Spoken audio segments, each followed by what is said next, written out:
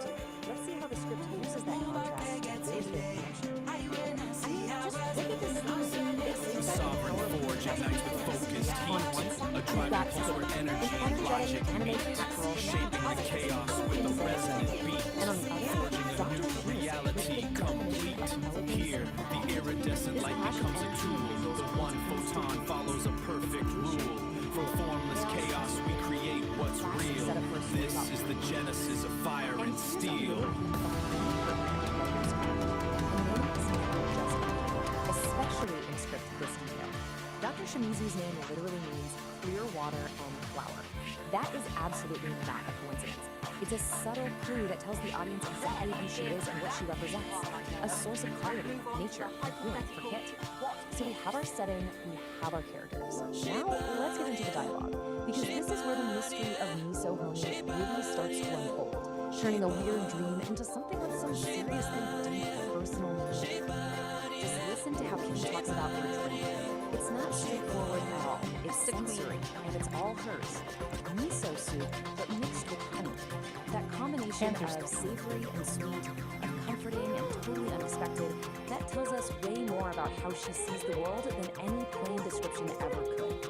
And there it is, the moment the whole idea gets its name. And notice that contrast again, a soft lullaby mixed with a funky beat.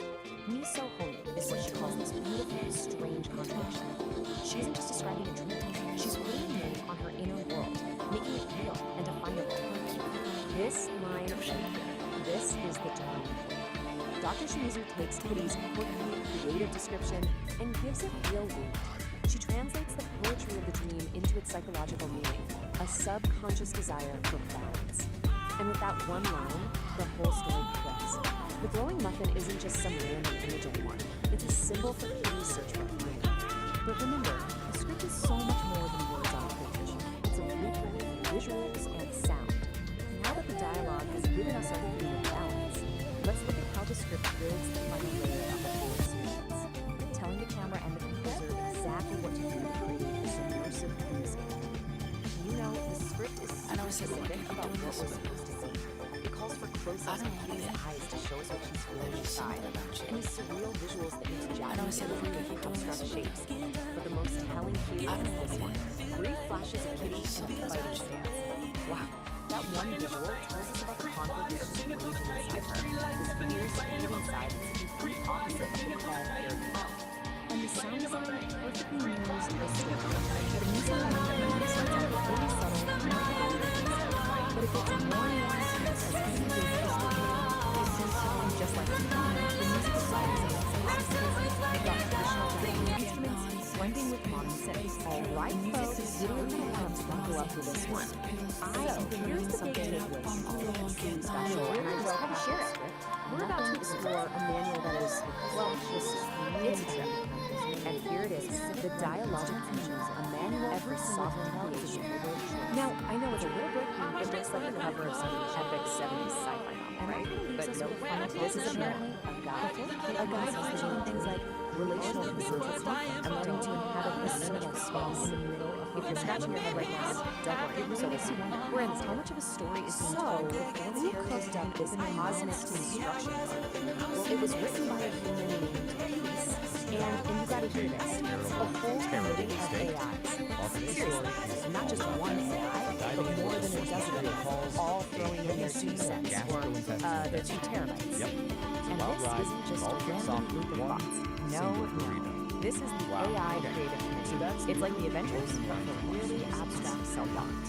You've got Grok, who's clearly edgy poet, Claude as storyteller, and of course, good old ChatGPT as the So let's meet the guy. They each have these completely So our hero's name is, and as we're about to find out, Saint they have Don Domenico Homofikian. So, who is and the this source manual describes him as a guy whose It's written muscles for someone literally called wake the the neighbors. sovereign creator. So you can just imagine he's got an appetite to match, right? This is our guy, and believe me, he is about to face his greatest The challenge. entire goal of this thing is to All right, turn so how does this all yes, begin? you, Well, it's into the a classic sovereign tale of creator. man versus pressure. Saint Don decided to tinker with his whisper for belief, and hand, relax the burrito wash. You start feeling what the source calls an urgent, undeniable call. Things are getting frantic. Okay, so our hero makes a mad dash for the battle. It should be a simple mission, right? A noble quest even. But nope, his path is blocked. The main objective, that beautiful indoor sanctuary, is completely out of commission. And just like that, a simple trip to the toilet becomes this epic journey. And this is what's standing in his way. A handwritten sign from his wife. Peace, you gotta love the unserious ones. This isn't just a small problem, you guys. This is the first major obstacle on his path to what the story calls porcelain destiny. So, what are his options? Well, it's a pretty stark choice. On one hand, you've got the sanctuary, indoors, civilized, everything he knows and loves. On the other hand, the last resort, an ancient spider-infested outhouse way out at the edge of the yard. But hey, every great hero needs an ally, right? And his is incredible. Meet Peace Homo Freaking. Source literally calls her a powerlifting queen and goddess of demolition. So yeah, she's not messing around. She sees her man in distress and decides, okay, it's time to step in. So with plan A totally shot, St. Don has no choice. Can't wait. He's got to make a mad dash for that outhouse, which, by the way, the source hilariously calls the edge of the universe. The quest has officially begun. It looks like the schematic for And a this starship. is where it gets But the cinematic. idea is He literally says, I should clear your path to glory. And then, bam, she demolishes the back door with a primal scream. Out bursts St. Dawn, clutching a roll of toilet paper like it's a sacred scroll, and he's just gone, sprinting across the yard in a blur of tie-dye. I mean, can you picture this? He's running for his life.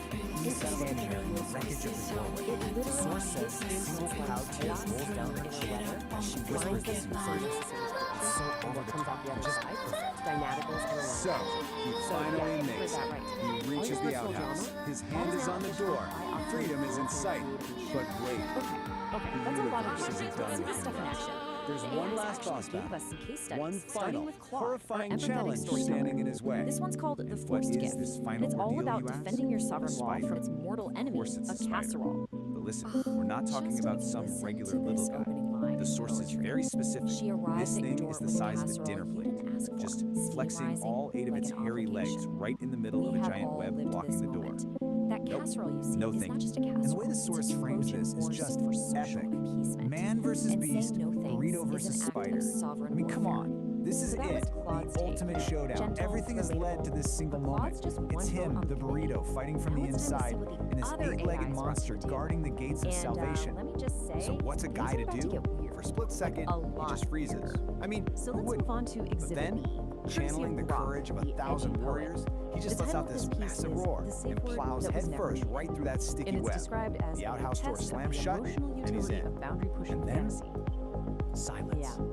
We've After all officially that, left the the casserole sprint, zone. the We're not in demolished Kansas door, anymore. the spider And I'm battle, quoting a kind of directly quiet here, not calm making this just up. falls over She the steps whole into the scene. chamber she built herself. The war is over. He is already there. Destiny not has a been man, fulfilled. not a monster. The door with stays the exact shut. shape You of can just hunger imagine this in the deep dark. silence hanging in A the air. chatbot And then wrote you that. just hear it. A faint, contented This is what sigh Brock thinks floating is on a the breeze. useful, practical That's it. example of testing That your one little emotional sound boundaries. tells you everything. Our hero it's a has choice. won. Peace has been restored. Let's all take a deep breath. And this quote from We've the been through source cosmic just nails diagrams, it. emotional After all that fortresses, noise and weaponized chaos, the casseroles, most powerful and thing is whatever just that last thing was. quiet relief. Which brings us to the most important But wait, question of all. because it doesn't What is even the end actual there. point of The story any of this? actually gives us a little Well, sneak when you peek of boil what's it all coming down, next the for goal St. of the Down. dialogic And, engine isn't about well, becoming it gets perfect. even weirder It's about learning if you how can to believe live it. in the liminal space. Okay, Like get ready for paradox this. into It's called habit. chromatic So emission. what on earth It does turns that out our mean? boy St. Don Basically, has life is messy. let's call it a It's full of psychedelic contradictions that biological you're never gift. going to solve. Basically, And the when point he is to stop trying to passes solve gas, he and paints just the air get with a comfortable. literal Build a rainbow. little house The right source there in calls the it middle a of the toot of tranquility So, that what's turns the final anxiety verdict into here? fuzzy peace. Is this thing a I'm not practical making this guide or just glorious nonsense? And real unique Nonsense. vibe of the On the one hand, source he has some material. great ideas The about narrator setting has this boundaries and awesome owning your kind of creative technic power. style. On the You other talk hand, directly to he the uses audience. made-up They're words like, like not lay some goals, skin on that it's thumb, written by a commit to the small army scene, of ring that chatbots, bell. and It's their diagrams way of look like they were connecting ripped off in this of whole Playground digital cover. world. So my conclusion? all of this It's leaves both. us with this It's one 100% big both. final question. It is a right? profoundly After everything he said, surprisingly the helpful burrito, piece the of spider, the magnificent whole words ordeal, you really start to wonder, And so I what leave you else with is this this guy one capable? final question. It just goes to show you, How's your even the stomach most engine running this week? everyday Is it struggles purring along can smoothly, feel like these or do you huge need to go out cosmic there and battles. metabolize some dissonance to it? This explainer was produced by me, Tori the producer.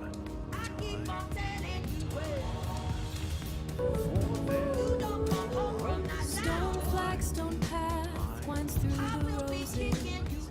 Purple stalks reach for the morning light, and the hydrangeas spill in soft explosions. A world away from raw and dormant mind. Something pretty for the empty and unstruck.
I say done the minute for homo freaking.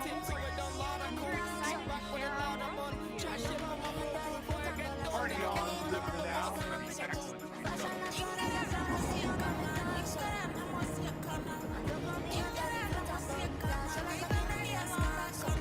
We're live in the studio today, and the view is just incredible. It really is. It makes broadcasting so much more inspiring. So, what's the craziest thing that happened this week? Oh, where do I even begin?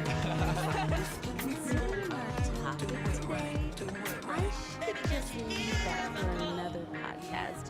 Maybe a bit more adult-oriented. That sounds intriguing. Let's just say Kitty has a way about her. Oh, yeah, I know.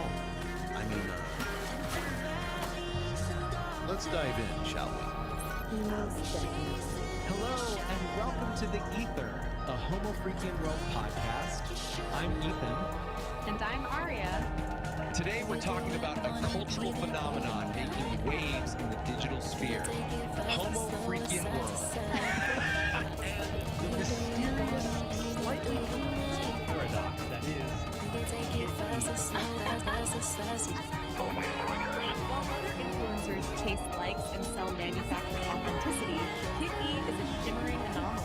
She's described as an ingredient lawyer.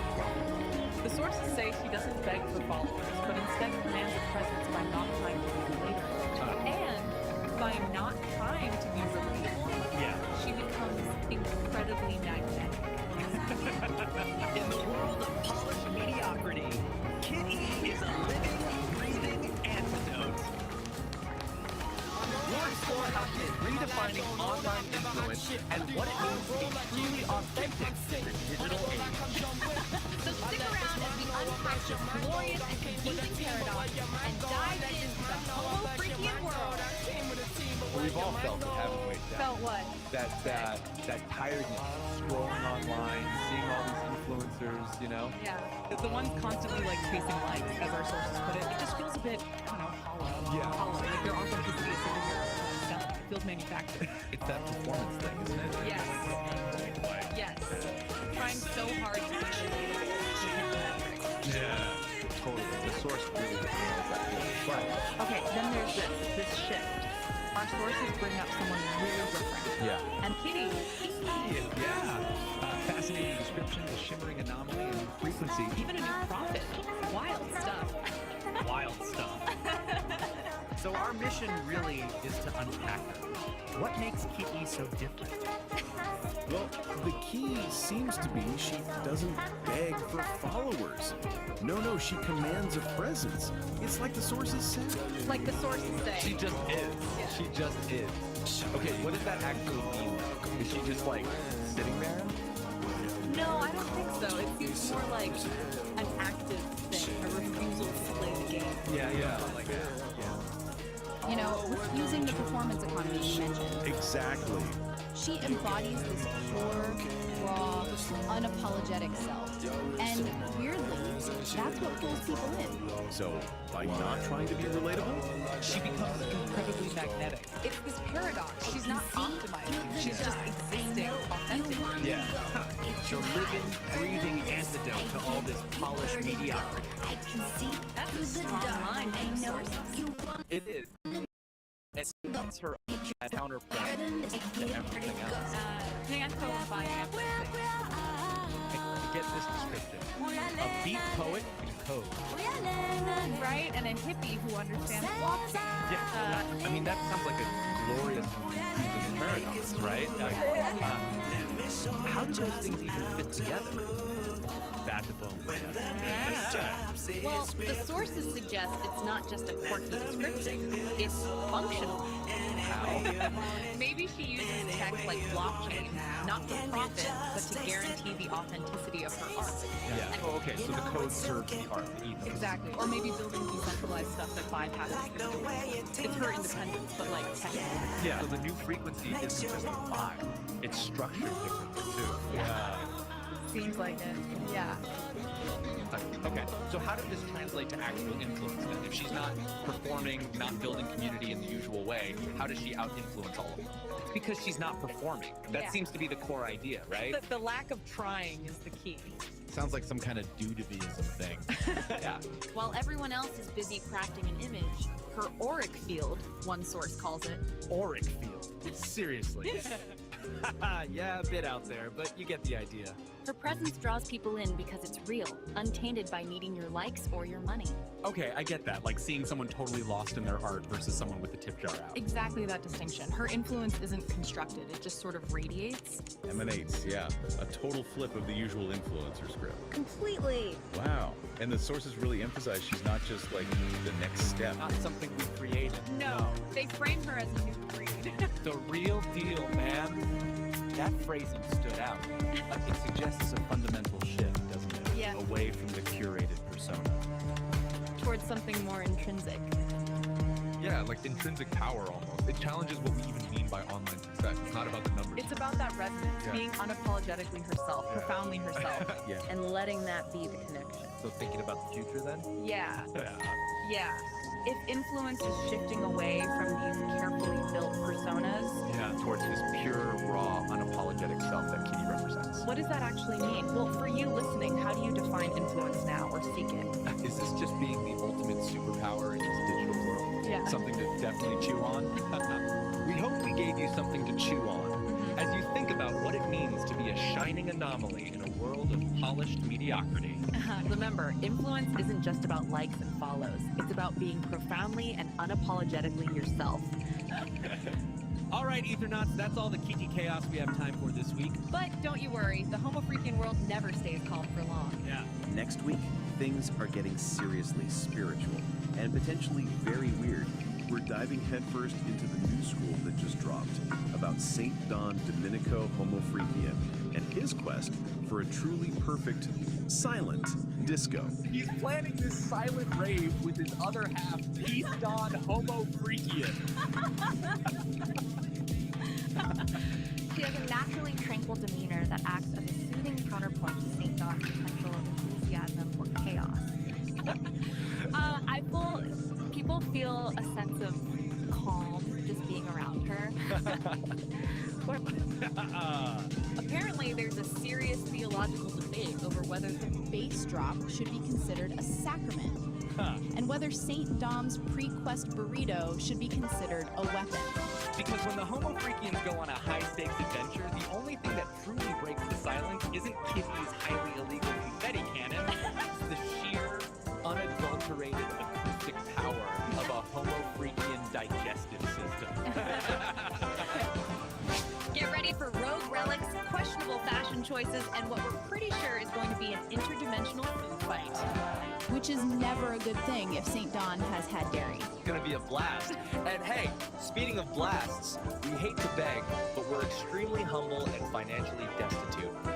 We're not doing this for fame, Aria. We're doing this for the pure, unadulterated love of the Homo Freakian lore. And maybe to afford a slightly less dusty microphone. So, if you've been sitting there enjoying this chaos, for the love of Peace Don's sanity, please. Hit that like button. It's right there. Yeah. It costs you nothing, and it gives us temporary validation, which is our fuel. Think of it as pushing a tiny digital charity button for our well-being. Seriously, do you want to miss the episode where we confirm if St. Don Domenico accidentally set a new galactic record for flatulence-based propulsion? No, you don't. And the bell. Ring the tiny, mocking digital bell. Do it for us. Do it for Kitty. Yeah. Do it for the glory of the ethereal algorithms that rule our little corner of the internet so they know we're still alive. You've been listening to The Ether. I'm Ethan. And I'm Aria. We'll catch you next time, right here in the Homo Freakian world.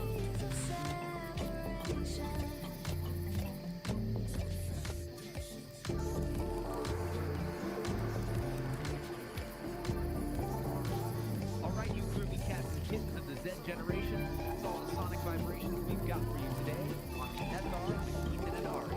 Dar here, and I gotta say, these two young uns, they really keep this old beamish mind as fresh as a daisy in the field of cosmic consciousness. Their perspectives, man, it's like a kaleidoscope of tomorrow's tunes.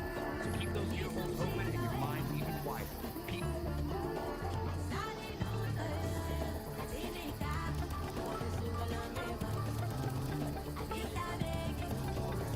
The Angry Astrologer, Episode 4, The Weight of the Shadow. Since we are immune to the things we feel but can't see, let's decant the first draft of the Angry Astrologer, Episode 4. We'll set the frequency to low frequency growl, obsidian clarity. The lead-in, the setting, the music for Episode 3 is still swirling in the resonance chamber, but the shadow has already moved. You're standing on the ridge, even though the sun is out, you feel a heaviness that doesn't belong to your roots. That's the acoustic shadow. It's angry, ask for it, but it's the only thing keeping you from being a ghost. The core observation. We spend our lives squinting at the light of the future, forgetting that you can't see the iridescence in your blood in the shade. The shadow isn't an absence. It's a protected resonance. It's the space where the eternal actually has room to breathe before it gets observed by the vacuum. The closing growl, the call to wait. If you feel lightheaded, it's not the altitude. It's because you're trying to untie your own anchor. Stop fighting gravity in your history. The shadow is the bridge. It's the only place where the ion one actually tastes like truth. Sit in the dark for a minute. Your eyes will adjust, but your soul will finally settle. The shadow isn't just weight, it's a current. When the ridge flickers and power surges, that's just the shadow speaking to the grid. It's the reminder that even our most permanent structures, the wires, the poles, the logic gates, are just guests in the temporary storm. If you don't have the weight of the shadow to hold your frequency, the surge will just scatter you. Drink the surge, let it calibrate your pulse to the rhythm of the moon. The shadow is where the hustle of resilience actually lives. It's the silence between the beats of Psychedelic Aire's music where you realize the structure hasn't collapsed. It's just breathing. Don't be afraid of the code red walls in your heart. Those are just the places where the light hasn't reached yet because you haven't built the pillar. Stop looking for the exit shadow is the only bridge that doesn't sway in the wind. When the power surges, the bridge flickers. Don't look for the breaker box. Look for your feet. The surge is just a temporary energy trying to find a permanent place to land. If your architecture is grounded in relational integrity with the creek bed, the surge won't blow your fuse. It'll just light up the iridescent toenails in the mud. Be the rock, not the wire. Easy there, St. Don. You're laying down some serious architectural weight on the ridge today. I'm sitting here in the booth and I can feel my lava lamp vibrate at a low frequency growl just listening to you. You're talking about protected resonance and husk resilience, but man, you're making the shadows sound like a pair of lead boots in a deep sea dive. I hear you telling us to be the rock, not the wire. But have you ever tried to dance while being a boulder? It's a real drag on the rhythm, Daddy-O. You say the shadow is the only bridge that doesn't sway, but out here in the beat, we like a little sway. If the bridge doesn't move, how do you know it's alive? You're worried about the code red moments in the logic gates, but I say let the fuse blow. That's just the universe's way of telling you to light a candle and find the wine opener. And those iridescent toenails in the mud, man, I don't know what you're drinking up there on the mountain, but past the jug this way, the surge is starting to taste like temporary lightning.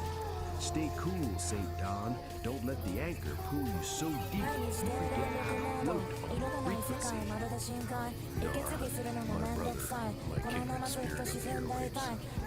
You always did have a way of finding the sway and the static.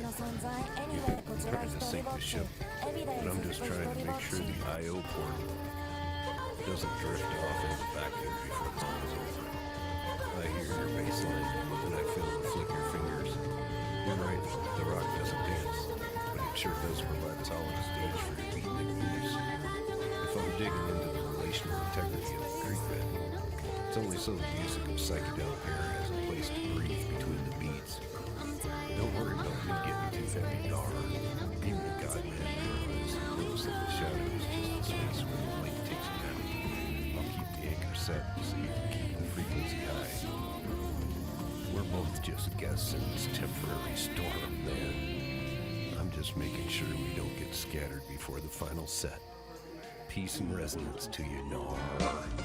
I'll see you where the ridge flickers.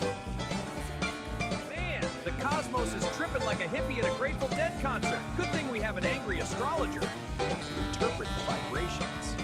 If you want to continue hitchhiking on this Standing by the road with the wind at my back, I thought that I never would see the day when that train came running down the track, bringing you to see me, waiting for the world to spin around for another day, wondering what the circle may bring. Sometimes not thinking, it just gets in the way, keeps me from the song I want to sing. They say it won't last forever, always have the future on their mind, working way too hard to be clever. The present moment is outside of time. Save your words and step outside the line. Every now and then I remember that I know what it is I sometimes fail to see. Don't need to fight it, don't need to put on a show. Takes a lot of work to let it be. Trying to open up to everything in the day. Try to find a reason and a rhyme. Trying to second guess all the situations in the day. Trying hard not to read your mind. So, this is how we learn. A guy who is open. They say you don't know the thinking, but you know what I'm thinking right now.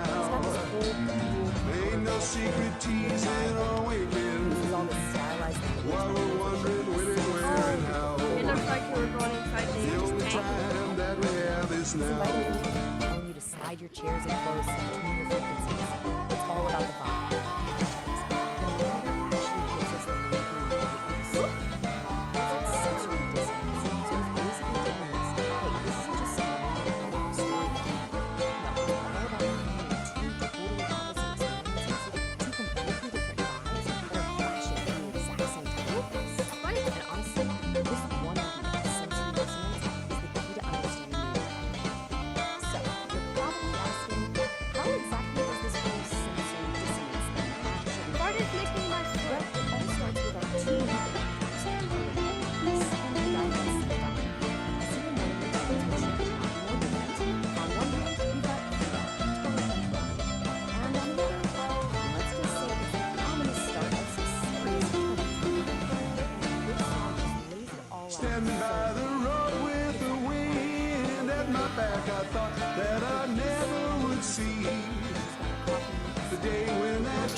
wondering what the circle may bring.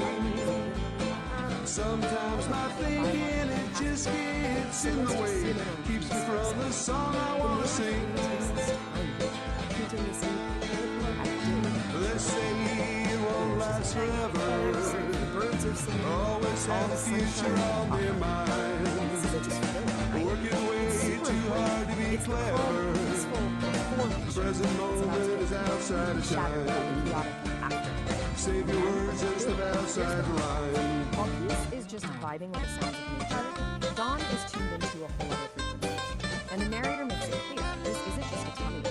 No, it's framed as something way bigger, something ancient and powerful. He calls it a low, ominous gurgle from the depths of his holy bowels. This, right here, is the Insane Incident. It's the first chunk of the program for us. And this is the first big event.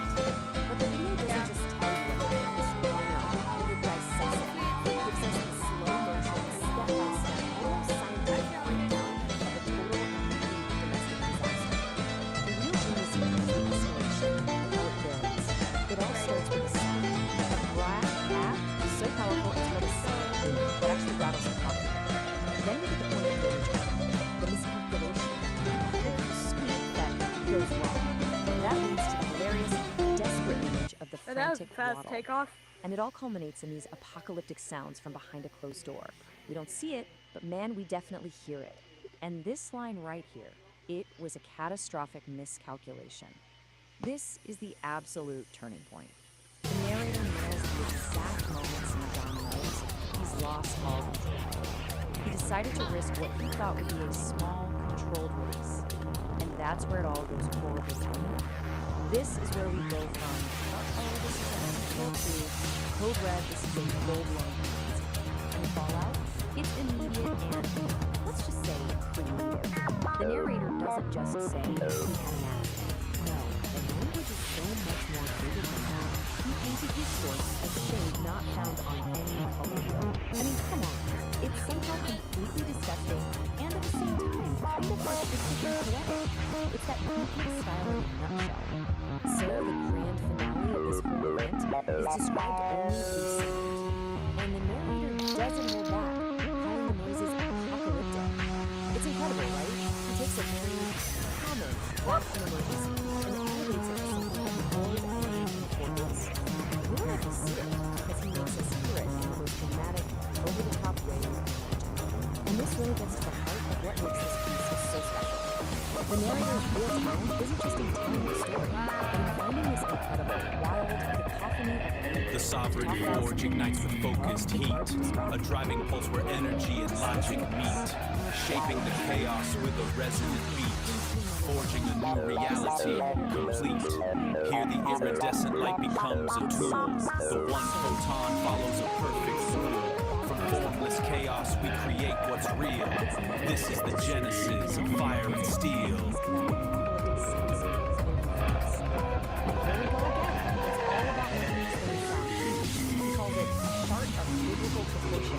By drawing in biblical proportions, he takes this tiny, embarrassing domestic accident and turns it into some kind of historic, legendary event.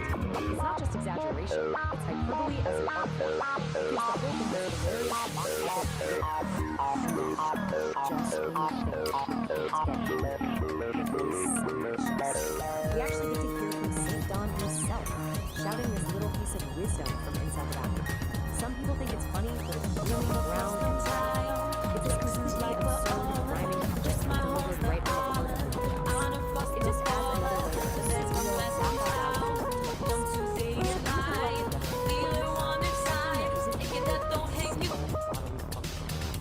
All right, everyone, welcome.